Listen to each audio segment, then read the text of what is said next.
Marcus Thompson had always been the kind of person who measured his worth by how much fear he could instill in others.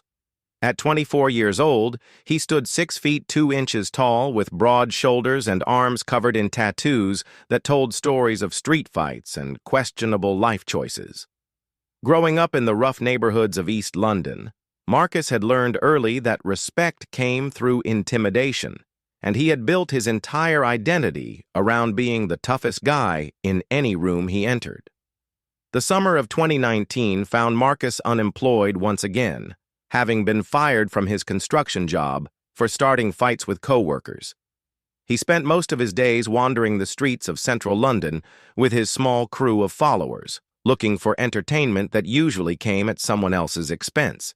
They would target tourists, elderly people, or anyone who seemed like an easy mark for their verbal abuse and occasional physical confrontations. On this particular sweltering Tuesday afternoon in July, Marcus and his 3 companions had been drinking cheap beer in a local park since noon. The alcohol had amplified his already aggressive personality, and he was feeling particularly invincible. His friends Jake, Tommy, and Darren were used to following Marcus's lead, feeding off his energy and egging him on whenever he decided to target someone for harassment. As they stumbled through the crowded streets near Buckingham Palace, Marcus noticed the throngs of tourists taking photographs and marveling at the iconic building. The sight of all these happy families and excited visitors irritated him for reasons he couldn't quite articulate. Perhaps it was jealousy of their apparent joy and financial freedom to travel, or maybe it was simply the alcohol talking, but something about their cheerful demeanor made his blood boil. The group pushed through the crowds, deliberately bumping into people and making loud, obnoxious comments about the tourists' appearances and accents. Most people simply moved away or ignored them, which only served to frustrate Marcus further. He was used to getting reactions, to seeing fear in people's eyes, and the lack of response from these visitors made him feel powerless. It was then that Marcus spotted him standing perfectly still near the palace gates. The royal guard was everything Marcus despised about authority figures. The man stood at attention in his iconic red uniform with the distinctive bearskin hat, completely motionless despite the chaos of tourists around him. His polished black boots gleamed in the afternoon sun, and his rifle was held at precisely the correct angle.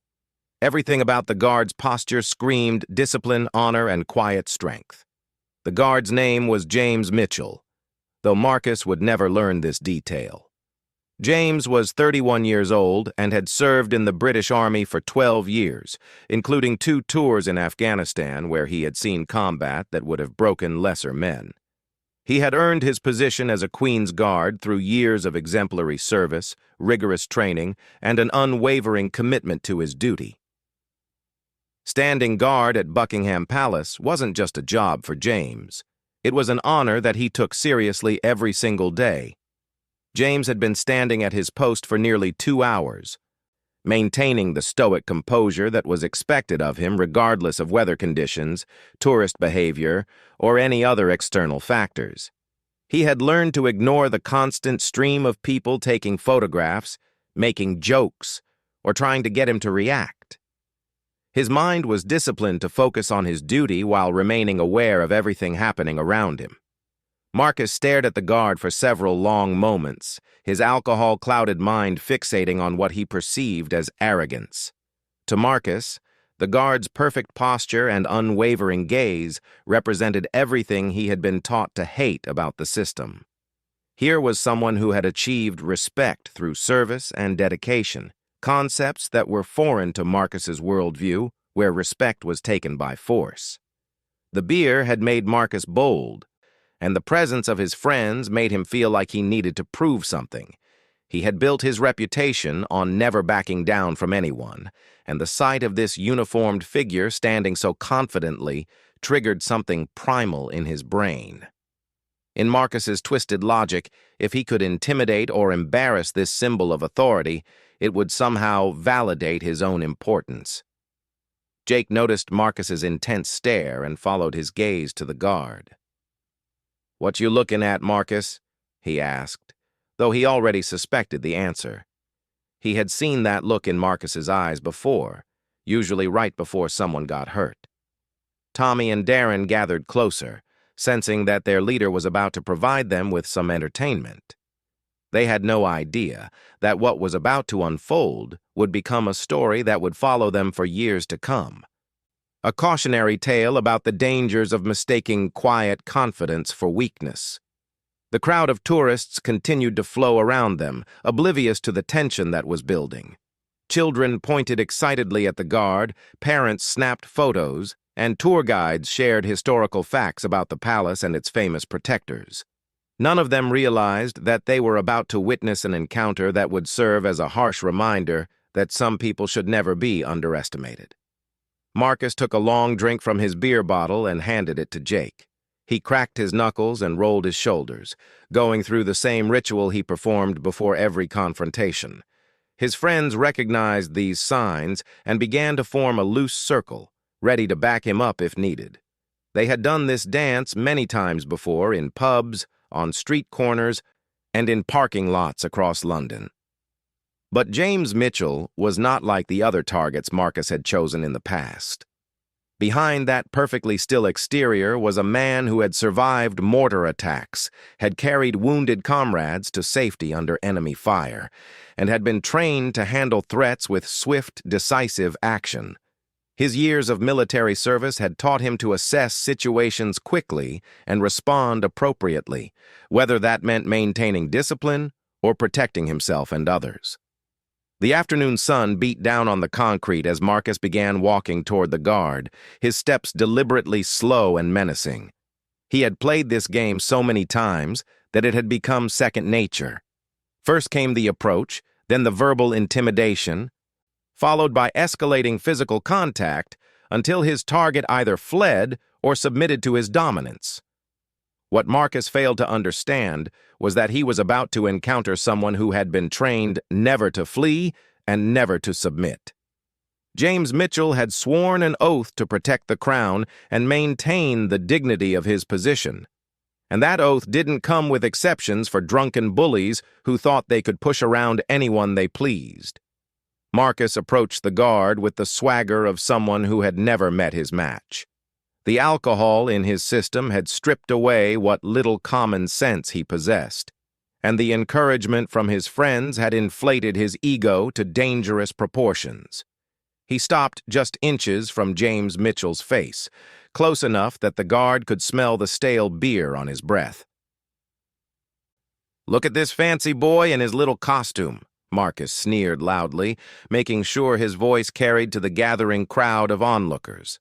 Several tourists stopped their sightseeing to watch what was unfolding, some pulling out their phones to record what they assumed would be another tourist trying unsuccessfully to make a guard react. James remained perfectly still, his eyes focused straight ahead as his training demanded. He had dealt with countless attempts at provocation during his time as a Queen's Guard. Drunk tourists, rowdy teenagers, and attention-seeking individuals were all part of the job. His commanding officers had prepared him for every conceivable scenario, and the protocol was always the same: maintain composure unless physical safety was threatened. But Marcus interpreted the guard's silence as weakness rather than professionalism. In his limited worldview, anyone who didn't immediately respond to his intimidation tactics was either afraid or looking for a way to escape. He had never encountered someone who was simply following orders and maintaining discipline in the face of provocation. "I'm talking to you, toy soldier," Marcus continued, his voice growing louder and more aggressive. He began walking in a circle around James like a predator stalking its prey. "Think you're better than everyone else standing there all stiff and proper? Let me tell you something, mate. That uniform doesn't make you special." The crowd of tourists had grown larger, with people pointing and whispering about the confrontation. Some looked concerned. Others seemed entertained by what they assumed was street theater. A few parents pulled their children closer, sensing that the situation might be escalating beyond harmless fun. Jake, Tommy and Darren positioned themselves strategically around the area, ready to intervene if anyone tried to stop their friend's performance. They had done this before and knew their roles in the choreography of intimidation that Marcus had perfected over the years. Marcus moved closer to the guard, now standing directly in front of him again. The height difference was minimal, but Marcus used his broader build to try to cast a shadow over the uniformed figure. "What's the matter? Can't talk? Did they cut out your tongue when they gave you that silly hat?" James could see everything happening around him through his peripheral vision. He counted 4 potential threats, assessed the crowd size, and noted the positioning of nearby police officers who were stationed throughout the area. His military training had taught him to constantly evaluate tactical situations, even while maintaining his ceremonial duties. The guard's continued silence only served to frustrate Marcus further. He was used to getting immediate reactions from his targets. Usually, by this point, people would be trying to walk away, asking to be left alone, or showing some sign of fear or anger. The guard's complete lack of response was unprecedented in Marcus's experience. "Maybe you didn't hear me properly," Marcus said, his voice taking on a more threatening tone. He reached out with his index finger and poked James squarely in the chest, right over the brass buttons of his red uniform. "I said I'm talking to you." This was the first physical contact, and both men knew it represented a significant escalation. Under normal circumstances, James would have been within his rights to call for backup or take defensive action. However, his years of training and natural temperament kept him focused on de-escalation through non-engagement. Marcus took the lack of response as permission to continue. He poked the guard again, harder this time, and then placed his palm flat against James's chest and gave him a slight push. "What are you going to do about it, Tin Man? Going to call your mummy?" The crowd was becoming increasingly uncomfortable with what they were witnessing. Several people had their phones out, recording the incident, while others looked around for security personnel who might intervene. A few tourists began to back away, sensing that the situation was spiraling towards something unpleasant. Marcus's friends were feeding off the energy of the moment. "Yeah, Marcus, show him what's what," Tommy called out. "These palace guards think they're so tough standing around all day doing nothing." The encouragement from his crew gave Marcus the final push he needed to cross the line from harassment to assault. He had built his entire identity around never backing down, and with dozens of people watching and recording, he felt he had no choice but to escalate the situation to maintain his reputation. "I bet you've never been in a real fight in your life," Marcus taunted, now standing so close to the guard that their faces were almost touching. "Just playing dress-up for the tourists, aren't you? Let me show you what a real man looks like." James could feel the tension in his muscles building. His hands remained steady on his rifle, but his body was preparing for action.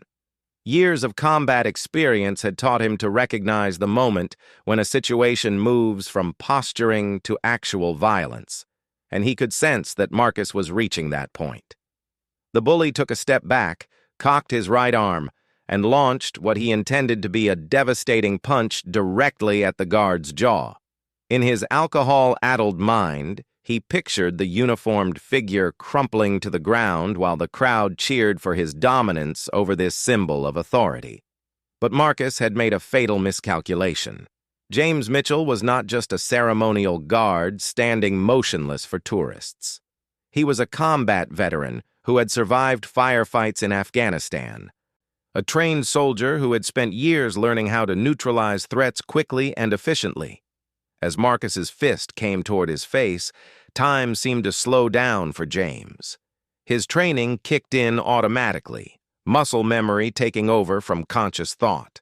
He had been taught that once someone committed to an attack, the window for peaceful resolution had closed, and appropriate force was not only justified, but necessary. The guard moved with the fluid precision of someone who had performed these actions thousands of times in training and several times in actual combat situations.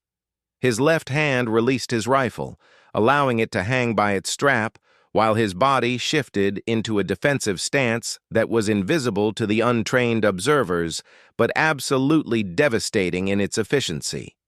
Marcus's punch never found its target. Instead, he found himself experiencing a level of pain and disorientation that he had never imagined possible. The next few seconds would reshape his understanding of what real strength looked like and teach him a lesson about consequences that would stay with him for the rest of his life.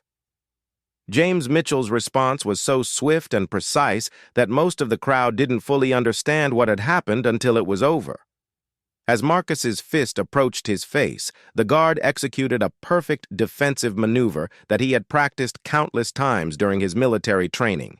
His right hand came up in a lightning-fast motion, deflecting Marcus's punch while simultaneously delivering a controlled but devastating counterstrike.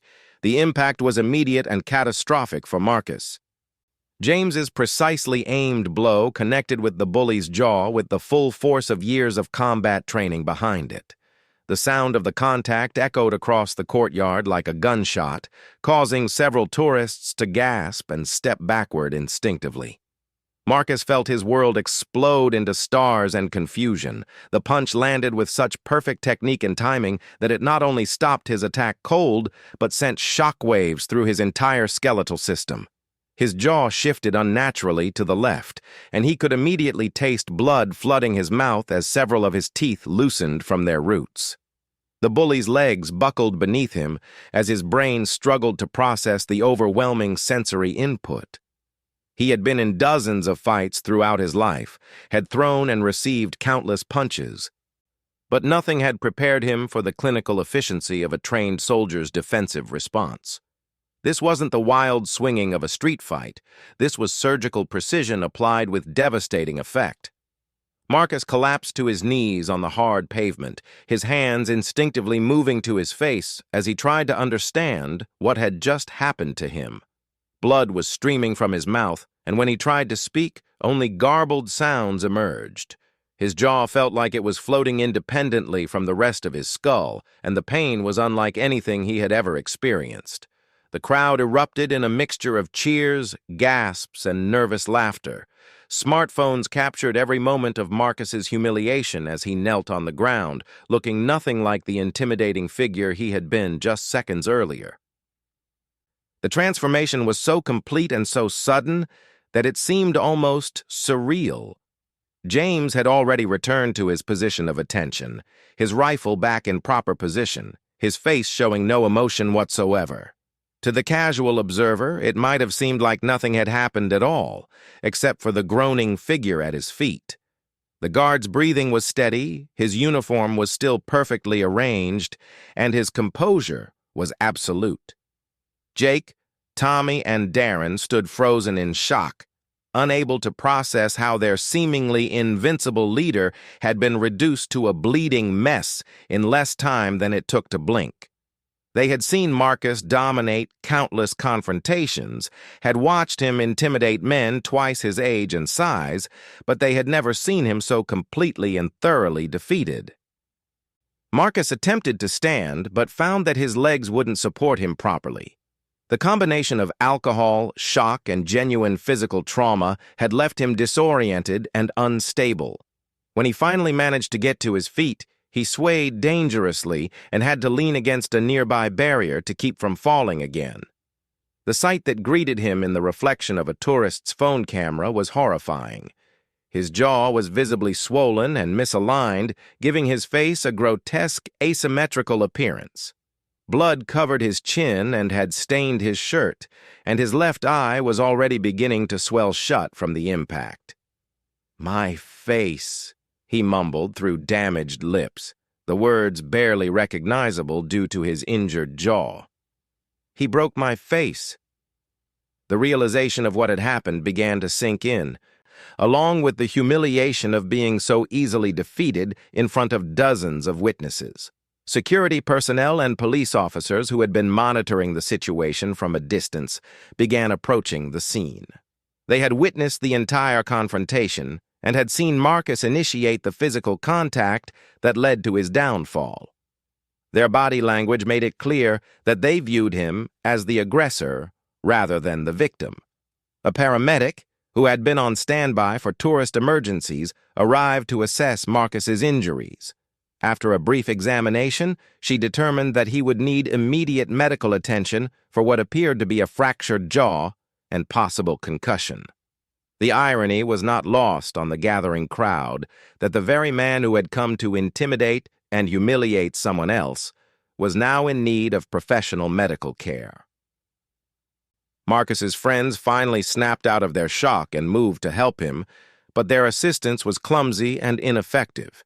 They had never seen their leader in such a vulnerable state, and they didn't know how to respond to the situation.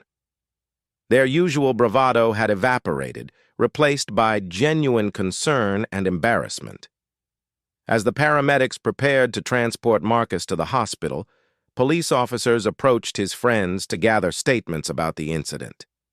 The dozens of videos recorded by tourists would serve as irrefutable evidence of who had initiated the confrontation and who had been acting in self-defense. Jake tried to argue that the guard had used excessive force, but his protests fell on deaf ears. The video evidence clearly showed Marcus throwing the first punch, and the guard's response was textbook self-defense.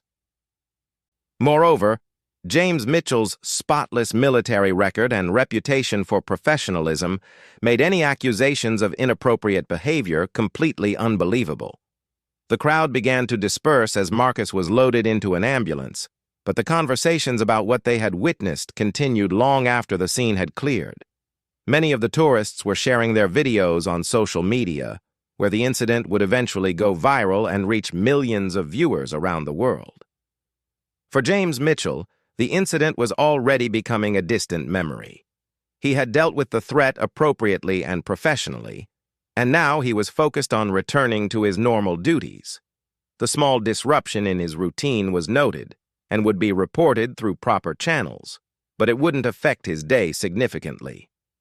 Marcus spent the next 6 hours in the emergency room having his jaw wired shut and receiving treatment for his concussion. The doctors informed him that he would need several weeks of recovery time and that his jaw might never quite be the same. The physical pain was considerable, but it paled in comparison to the psychological impact of his very public humiliation. The incident marked the beginning of a dramatic change in Marcus's life. The viral videos of his defeat followed him everywhere, making him a laughingstock among the very people he had once intimidated. His reputation as a tough guy was permanently shattered, and he found himself becoming the target of the same kind of bullying behavior he had once dished out to others. Over the following months, Marcus was forced to confront the reality that his entire identity had been built on a foundation of false confidence and poor choices. The Royal Guard had inadvertently provided him with a harsh but necessary lesson about the difference between real strength and empty posturing. Years later, Marcus would look back on that afternoon as the moment his life began to change for the better. The humiliation and physical pain had forced him to reevaluate his behavior and eventually seek help for his anger and alcohol problems. He never became friends with James Mitchell, never even learned his name, but he remained forever grateful for the wake-up call that probably saved his life. The story became legend among the Queen's Guard, a reminder that their training served multiple purposes and that their commitment to duty sometimes required them to protect not just the crown, but themselves and the public from those who mistake ceremonial restraint for weakness.